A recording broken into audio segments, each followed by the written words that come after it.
दुनिया को कोरोना का दंश देने वाला चीन अपनी हरकतों से बाज नहीं आ रहा है। दुनिया का ध्यान भटकाने के लिए वो सीमा पर नाकाम हरकतों को लगातार अंजाम दे रहा है। चीनी सेना ने एक बार फिर 29 और 30 अगस्त की दरमियान रात पूर्वी लद्दाख में उकसावे की कार्रवाई करते हुए पेंगोंग झील के दक्षिण में एक तरफा तरीके से यथास्थिति बदलने की कोशिश की है, लेकिन चीन की इस नापाक कोशिश को भारतीय सेना के जवानों ने नाकाम कर दिया है। लेकिन अब हालात और अधिक तनावपूर्ण हो गए हैं। देखिए ये हमारी खास रिपोर्ट।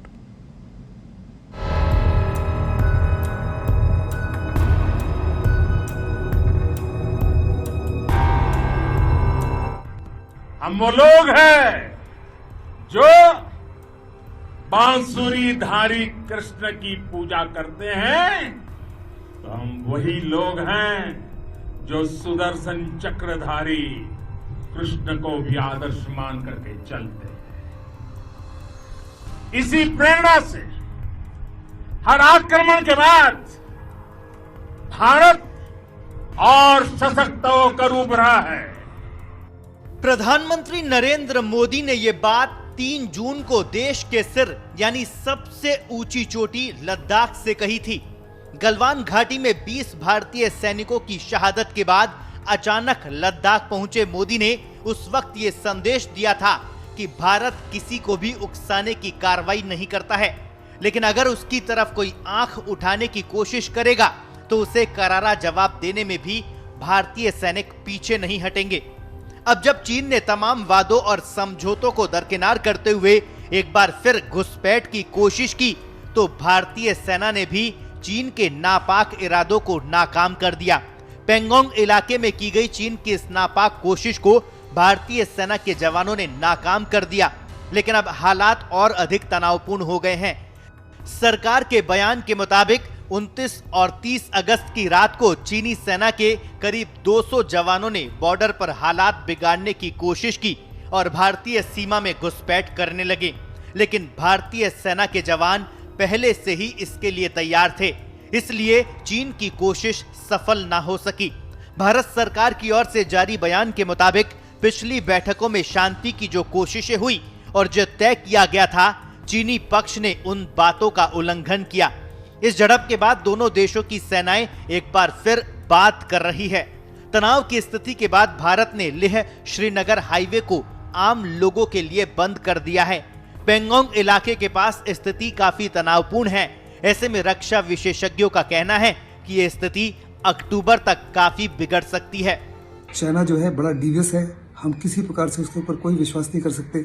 चाइना बड़े पैमाने पर मैनूवरिंग कर सकता है। अक्टूबर के महीने में जब कैंपेनिंग सीजन स्टार्ट होगा, मिसाइल्स डिप्लॉय कर रहे हैं। हमको हर प्रकार से चौकन्ना रहना है, अपनी एयरफोर्स को चौकन्ना रहना है, अपने सैटेलाइट्स को चौकन्ना रहना है, ड्रोन्स को चौकन्ना रहना है। और जब चाइना की तरफ से इसमें कोई कोशिश होती है तो कड़ा जवाब देना है। ये जो अग्रेसिवनेस जो चाइना दिखा रहा है, ये मुझे लगता है एक प्लान है इनकी, और ये प्लान सिर्फ जो बॉर्डर ट्रूप्स है उनकी नहीं है, ये उनके पीएलए आर्मी और जो सीसीपी है, जो पॉलिट ब्यूरो है, ये उनकी तरफ से है। और ये जानबूझ के चीन इस प्रकार की हरकतें करता जा रहा है। लेकिन चीन के लीडरशिप को मुझे लगता है कि ये मालूम होना चाहिए कि इस प्रकार की हरकत अभी ज़्यादा देर बर्दाश्त नहीं होगी और इसका जवाब उनको ज़रूर मिलेगा। दरअसल भारत ने श्योक नदी पर एक बड़ा पुल बना लिया। इसके बाद भारतीय सेना की पहुंच बेहतरीन हो गई है। इससे गलवान घाटी का आयाम बदल गया। इस आयाम को संतुलित करने के लिए चीन को अतिरिक्त सेना तैनात करनी पड़ेगी। यही वजह है कि अब चीन गलवान की चोटियों पर ठीक उसी तरह से कब्जा करना चाहता है जैसे पाकिस्तान ने टाइगर हिल पर किया था। इससे NH-1D हाईवे यानी करगिल लेह सप्लाई लाइन निशाने पर आ गई थी। इसी तरह से चीन गलवान की चोटियों पर LAC को अपने दावे के मुताबिक बताते हुए बैठना चाहता है, जिससे उसका वर्चस्व कायम हो। इससे श्योक, दुर्बुक, मार्गो, दौलत बेग ओल्डी तक की सप्लाई लाइन निशाने पर आ जाएगी। चीनी घुसपैठ की कोशिश के बाद इस मसले पर राजनीति भी तेज हो गई है। चीन के मुद्दे को लेकर सरकार पर लगातार निशाना साध रही कांग्रेस ने एक बार फिर मोदी सरकार को आड़े हाथ लिया है।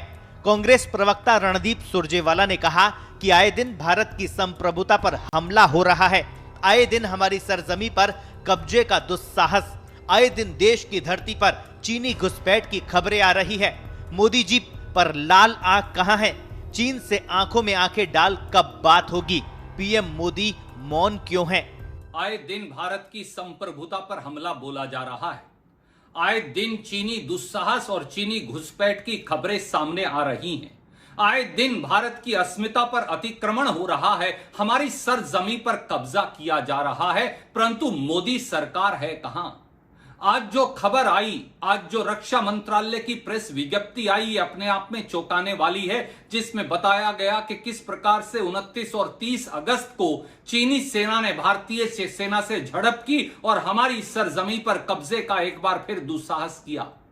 कभी गलवान वैली में 20-20 भारतीय सैनिकों की वीरगति, कभी गोगरा स्प्रिंग्स पर चीनी कब्जा, कभी फिंगर 4 से फिंगर 8 तक चीनी कब्जा, कभी पेंगोंग सो लेक इलाके में चीनी कब्जा, कभी डेप्सांग प्लेन्स के अंदर चीनी कब्जा, और अब यह लद्दाख तक सीमित नहीं रहा। उत्तराखंड में लिपुलेख इलाके में चीनी जमावड़ा, और अब तो डोकलाम में डोकाला और नाकुला पास के अंदर भी जिस प्रकार से चीनी मिसाइल्स लगा दी गई हैं, यह भारत को सीधे सीधे खतरा है। देश की सेनाएं तो रक्षा कर रही हैं, वो तो निडर होकर सीना थामे खड़ी हैं, परंतु देश के प्रधानमंत्री मोदी जी कहां हैं? उनकी लाल आंख चीन को दिखाकर वो बात कब करेंगे? चीन को करारा जवाब कब देंगे? चीन से लाल आंख में बातें कब करेंगे? देश की सरजमी से चीनी कब्जा कब छुड़वाएंगे? वहीं कांग्रेस की ओर से पीएम मोदी को घेरने के बाद भाजपा ने भी जवाबी हमला बोला। बीजेपी प्रवक्ता संबित पात्रा ने कहा कि हमारे पास तो लाल आंखें हैं, लेकिन उनके पास भीगी आंखें हैं। जब तक मोदी सरकार और सेना है, तब तक कोई देश हिंदुस्तान की संप्रभुता से खिलवाड़ नहीं कर सकता। देखिए, आप जान के रखिए कि ये लाल आंखें वर्सेस भीगी हुई गमगीन आंखों का सवाल है। लाल आंख तो हिंदुस्तान के पास है, लाल आंख मोदी जी के पास है, लाल आंख इंडिया की आर्मी दिखाती है। तभी तो आज हिंदुस्तान का जो संप्रभुता है वो अखंड है, और किसी की हिम्मत जो हिंदुस्तान के संप्रभुता के और आंखें उठाकर देख ले। बच्चा बच्चा आज हिंदुस्तान का इंडिया की आर्मी, इंडिया की सरकार और मोदी जी के प्रति विश्वास के साथ देखता है, और बिल्कुल हृदय में उसका विश्वास है कि जब तक ये सरकार और जब तक हमारी सेना खड़ी है, कोई भी इंडिया के, भारत के संप्रभुता के साथ खिलवाड़ नहीं कर सकता है। वहीं मेरा प्रश्न रणदीप सिंह सुरजेवाला और राहुल गांधी जी से है। हमारे पास तो लाल आंखें, आपके पास ये भीगी हुई आंखें क्यों हैं? कुल मिलाकर यह साफ है कि चीन भी अब पाकिस्तान के नक्शे कदम पर चल रहा है। यही कारण है कि वो सीमा पर नापाक हरकतें कर रहा है। खास बात यह है कि साल 2014 में प्रधानमंत्री बनने के बाद से पीएम मोदी और चीनी राष्ट्रपति शी जिनपिंग 16 बार मुलाकातें कर चुके हैं। इनमें से कुछ तो बेहद गर्मजोशी भरे माहौल में हुई है। इसके बावजूद चीन 1962 के हालात बना रहा है। अब देखना यह होगा कि मोदी सरकार चीन के इन नापाक मंसूबों का किस तरह से जवाब देती है। ब्यूरो रिपोर्ट, पत्रिका टीवी।